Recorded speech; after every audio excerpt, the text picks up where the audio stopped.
मैंने कहा था 12वीं में हम अध्ययन कर रहे थे, 6 के अंतर्गत समापन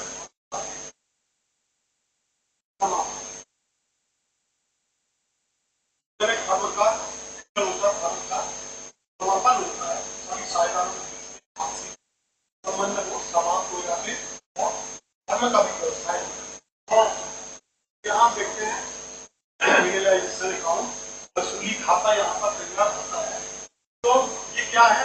वसूली खाता जब साझेदारी फर्म का वितरण किया जाता है तो फर्म के सभी खातों खातों आदि को किया जाता है। ऐसा करने के लिए खाता जब फर्म का वितरण किया जाता, फर्म का समापन किया जाता तो फर्म के सभी खाते और सभी खाते और उनको वसूलने के लिए तैयार करके वसूली खाता खोलते हैं। यहाँ पर जो है वितरण का लाभ हानि याद करने के लिए खाता होता है, ये कहलाता है वसूली खाता। और ये वसूली खाता जो है ये क्या होता है? नाम मात्र का खाता। तो यहाँ पर फर्म की समस्त संपत्ति होकर और बैंक को छोड़कर तो सभी बाहरी दायित्वों का हस्तांतरण करता है और तत्पश्चात संपत्तियों के विक्रय से प्राप्त राशि व दायित्वों का भुगतान वसूली खाते के माध्यम से। जब हम वसूली खाता बनाते हैं तो यहाँ पर हम समस्त संपत्तियों को मूल्य पर लेते हैं, समस्त मूल्य पर लेते हैं और उसके पश्चात उन संपत्ति और दायित्वों की वसूली को भी हम करते हैं। तो यहाँ पर जो है जो भी संपत्तियों से विक्रय से राशि प्राप्त होती है, दायित्व करते हैं वो वसूली खाते के करते हैं। तो इस प्रकार से हम यहाँ पर बनाते हैं वसूली खाता जब साझेदारी का वितरण का समापन होता है। ये जो है वसूली खाते का नमूना है। इसमें नाम वसूली खाते का नमूना। तो इसमें जो है डेबिट पक्ष में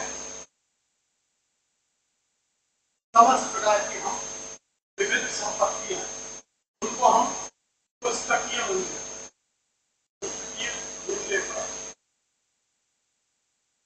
विविध संपत्ति है, जैसे देनदार हो गए, प्लांट और मशीनरी हो गई, फर्नीचर हो गया, स्टाफ के बिल हो गए, गुडविल खाती हो गई और विनियोग जो भी हमने संपत्तियां हैं उन सभी संपत्तियों को पर डेबिट यहाँ विविध संपत्तियों जो है देनदार हो गए, प्लांट हो गए, फर्नीचर हो गया, जो भी और विनियोग हो गए, इसके साथ ही स्टाफ वगैरह तो वो तो ये विविध प्रकार की संपत्तियां जो है इनके हम डेबिट पक्ष में। क्रेडिट पक्ष में विभिन्न लायबिलिटीज, विभिन्न दायित्व जो क्रेडिटर्स हो गए, इसमें देनदार, विनियोग उच्चावचन, कोर्स हो गया इन्वेस्टमेंट वर्चुअल फंड हो गया, बिल हो गए जिनका हमें करना है, बिल्डिंग फंड यदि कोई भवन कोर्स बना रखा है और रिजर्व ऑफ पेमेंट ये क्या हो गई हमारी। और इसके साथ डूबत रहे के लिए संचय। तो यहाँ पर जितने भी प्रकार के हमारे दायित्व हैं उनको भी हम की मूल्य पर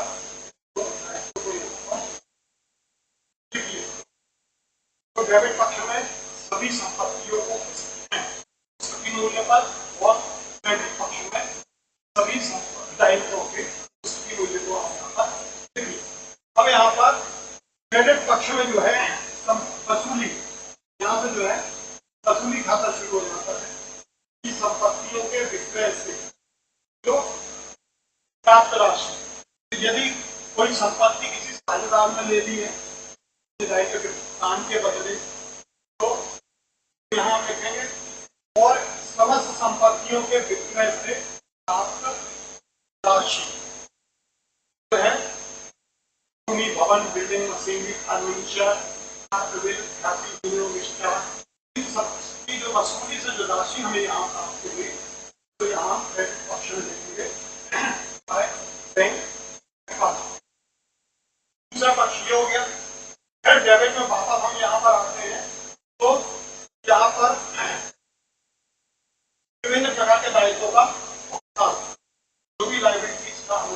भुगतान या वसूली कहते हैं। तो यह हमें और ये कैश क्रेडिटर देनदार खाता के अंतर्गत यहाँ पर हमने दायित्वों का भुगतान किया हुआ। अब यहाँ पर जब दोनों का टोटल करेंगे तो यदि डेबिट पक्ष का योग ज्यादा है क्रेडिट का कम है, तो यहाँ पर ये हानि जो है सभी साझेदारों को खाते में हम जितने भी साझेदार हैं उनके अनुपात में यदि ये कालम ज्यादा होगा डेबिट कम होगा तो यहाँ पर लाभ होगा। ये लाभ भी जो है सभी साझेदारों के बीच में लाभ हानि अनुपात में किया जाए। ये है वसूली खाता किस प्रकार से तैयार होता है। डेबिट पक्ष में तीन प्रकार की संपत्तियों का क्रेडिट पक्ष में सभी प्रकार के दायित्वों का इसके पश्चात क्रेडिट पक्ष में जो संपत्ति प्राप्त राशि है वो आपके क्रेडिट पक्ष में, डेबिट पक्ष में जो है समस्त प्रकार के दायित्वों का भुगतान जो किया गया वगैरह जो है उनको समझेंगे और दोनों का टोटल करने के बाद हम लाभ या हानि वसूली खाते से लाभ या हानि जो भी होगी वो समस्त साझेदारों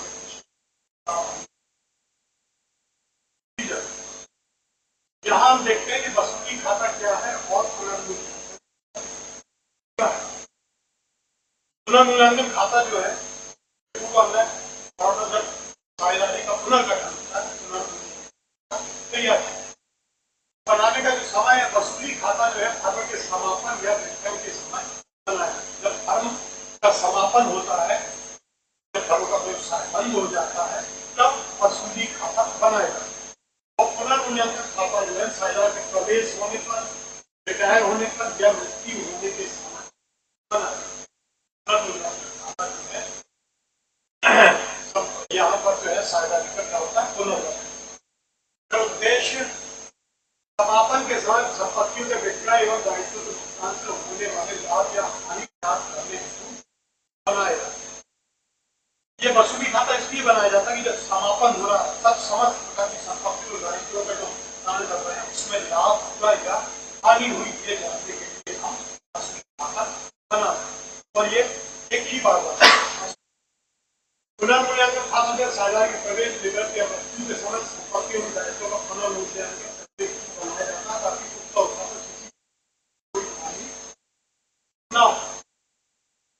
ये जो है पुनर्मूल्यांकन खाता कब बनाया जाता है जब कोई साझेदार प्रवेश करता है या अवकाश ग्रहण करता है या मृत्यु हो जाती है तो संपत्ति और दायित्व को फिर से पुनर्मूल्यांकन करने के लिए हम वो बनाते हैं ताकि उक्त अवसर पर किसी भी साझेदार को कोई हानि न हो। जो है विधि खाते के डेबिट पक्ष में संपत्तियों को पुष्टि मूल्य और दायित्वों को वास्तविक भुगतान मूल्य पर दिखाया जाता है। वसूली खाते के जो डेबिट पक्ष में जैसा कि अभी प्रभाव में बताया कि समस्त प्रकार की संपत्तियों को हम पुष्टि मूल्य पर दिखाते हैं। फिर उसके बाद दायित्वों को जो वास्तविक भुगतान किया गया उसको देखा। क्रेडिट पक्ष में दायित्वों को पुष्टि मूल्य पर एवं संपत्तियों के वास्तविक प्राप्त मूल्य और क्रेडिट पक्ष में जो समस्त प्रकार की जो भी दायित्व देनदार, पेबल, ओवरड्राफ्ट जो भी थे उन सबको हम पुष्टि मूल्य पर क्रेडिट पक्ष में दिखाते हैं और उसके नीचे जो है संपत्तियों से प्राप्त राशि जो हम क्रेडिट पक्ष में ये बनाने के लिए इस प्रकार की विधि है। क्योंकि पुनर्मूल्यांकन इस खाते में संपत्ति और दायित्व मूल्य पर पुनर्मूल्यांकन के अंतर को लिखा जाता है। यहाँ पर हम मुख्य रूप से लिखते हैं उसका पुष्टि मूल्य लिखते हैं और प्राप्त राशि दोनों को लिखते हैं। इसी प्रकार से वास्तविक दायित्वों को लिखते हैं और वास्तविक पुष्टि मूल्य वाले दायित्वों को लिखते हैं और वास्तविक दायित्व यहाँ पर जो है पुनर्मूल्यांकन में संपत्ति और दायित्व को पुष्टि मूल्य और पुनर्मूल्यांकन के अंतर को लिखा जाता है। मूल्य है जो पुनर्मूल्यांकन प्रभाव खाते को बनाने पर शेष सभी खाते बंद होकर खाता हो जाता है। वसूली खाता जो होता है वो एक ही बार बना।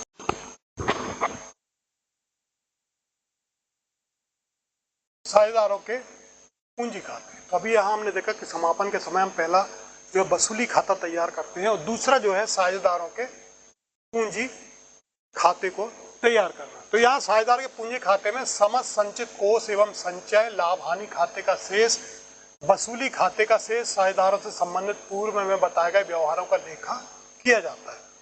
पूंजी खाते में वसूली खाते में की गई साझेदारों की समस्त संबंधित प्रविष्टियों के अतिरिक्त निम्न प्रविष्टि कुछ और भी हम करते हैं। तो जैसे सबसे पहले हो गया संचय कोष एवं पूर्व के लाभ हानि का हस्तांतरण। किसी भी प्रकार के यदि कोई संचय शेष रह गए, कोई के कोष है और पूर्व में यदि कोई लाभ हानि थी तो उसका हम हस्तांतरण करते हैं। यहाँ तो profit and loss account, debit, reserve account और फंड्स अकाउंट। लाभ हानि संचित वाला, कोई संचय, ये और विभिन्न फंड है।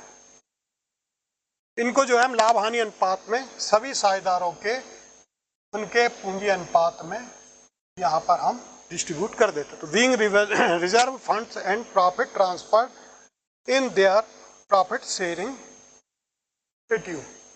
तो यहाँ पर जो है विभिन्न प्रकार के जो संचय है, कोई कोष है, कोई पूर्व का लाभ हानि है, तो उसको हम सभी साझेदारों के पूंजी खाते में यहाँ पर हम हस्तांतरित कर देते हैं।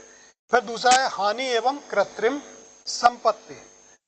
ऐसी कोई संपत्ति जो कृत्रिम रूप में जो हमने बहुत अधिक ऐसी कोई संपत्ति जो बहुत अधिक कीमत की है और उसको हम एक ही वर्ष में उसका हम उपयोग नहीं कर सकते, तो उसको हम जो विभिन्न वर्षों में बांटते चले जाते हैं। तो यहाँ पर जो है फिक्स्ड असेट्स, ये पार्टनर्स कैपिटल अकाउंट डेबिट हो जाएगा टू एक्यूमुलेटेड लॉसेस अकाउंट और टू एडवर्टाइजमेंट सस्पेंस अकाउंट। इनको जो है हम लाभ हानि अनुपात में सभी साझेदारों के बीच में बांट देते हैं। तो ये जो है साझेदार का पूंजी खाता दो रूप में यहाँ तैयार होता है। और फिर पूंजी खाते को बंद करना। जब चिट्ठे में साझेदारों के चालू खाते दिए गए हैं तो उपयुक्त बनाए गई समस्त प्रविष्टियां साझेदारों के चालू खाते में की जाएंगी। चालू खाते के शेष को पूंजी खाते में हस्तांतरित कर साझेदारों का चालू खाता बंद कर दिया जाता है एवं सबसे अंत में पूंजी खाता बंद किया जाएगा। इसमें हम जो जनरल प्रविष्टि करेंगे यहाँ पर ये होंगे, यदि पूंजी खाते का क्रेडिट पक्ष का योग डेबिट पक्ष के योग से अधिक है तो partners capital account debit to cash account, being cash paid to partner. और दूसरी प्रविष्टि होगी यदि पूंजी खाते के डेबिट पक्ष का योग क्रेडिट पक्ष के योग से अधिक है तो cash account debit to partners capital account being cash received from partners. तो यहाँ वितरण की दशा में जो है पूंजी खाते को तैयार करना। तो दूसरी स्थिति जो है पूंजी खाते को जब हम यहाँ पर टोटली क्लोज करते हैं, बंद करते हैं, तो दो प्रविष्टियाँ हम करते हैं। यदि पूंजी खाते का क्रेडिट पक्ष का योग डेबिट पक्ष के योग से अधिक है तो partners capital account debit to cash account या बैंक अकाउंट क्रेडिट। दूसरा पूंजी खाते के डेबिट पक्ष का योग यदि क्रेडिट पक्ष के योग से अधिक है तो cash account debit to partners capital account और being cash received from partners. जुड़ा हुआ एक उदाहरण हमारे सामने है। आप एक फर्म में साझेदार हैं, लाभ हानि 1 अनुपात में बांटते हैं। 2008 को उनका चिट्ठा निम्न है। ये दायित्व जो है लेनदार 45,000 है, ए का ऋण जो है वो 20,000 है, पूंजी जो है ए की 10,000 और बी की 15,000 है। असेट्स जो है देनदार 20,000 है और विविध संपत्तियां 70,000 है। तो ये बैलेंस शीट दी हुई है।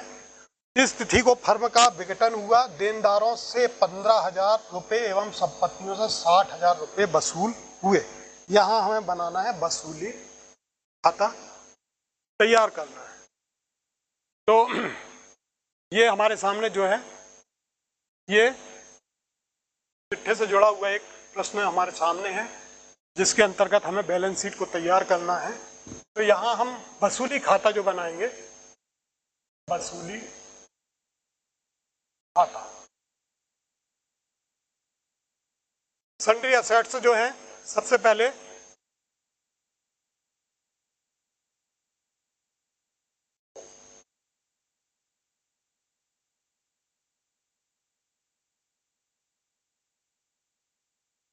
सन्ड्री असेट्स, विभिन्न प्रकार की जो संपत्तियां थी।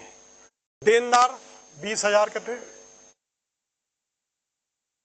और जो संपत्ति थी वो हमारे सामने दी हुई थी 70,000 की। तो ये सन्ड्री असेट्स जो है पुस्तकीय मूल्य पर देनदार हमारे सामने थे 20,000 और संपत्तियां थी 70,000। अब यहाँ पर जो दायित्व है, दायित्व पुस्तकीय मूल्य पर ये है 45,000 रुपये के दिए हुए थे लेनदार।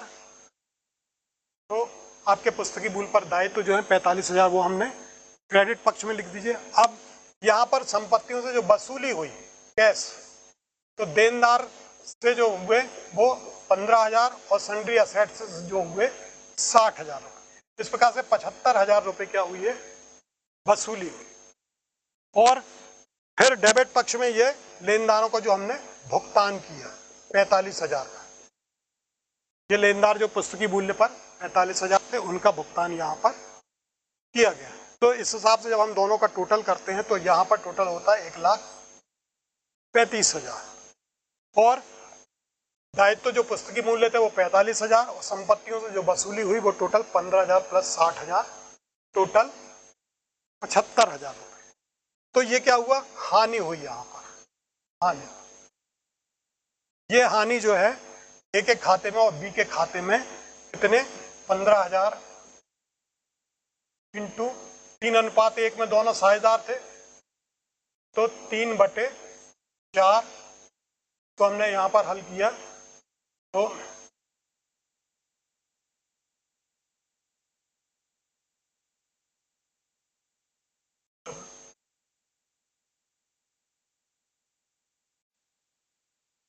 यहाँ जब हमने हानि को बांटा दोनों में 15,000 रुपये ये हानि आई, तो इनका अनुपात जो था 3:1 था। तो ए का अनुपात जो है 3/4, तो 15,000 इंटू 3/4 ये आया 11,250।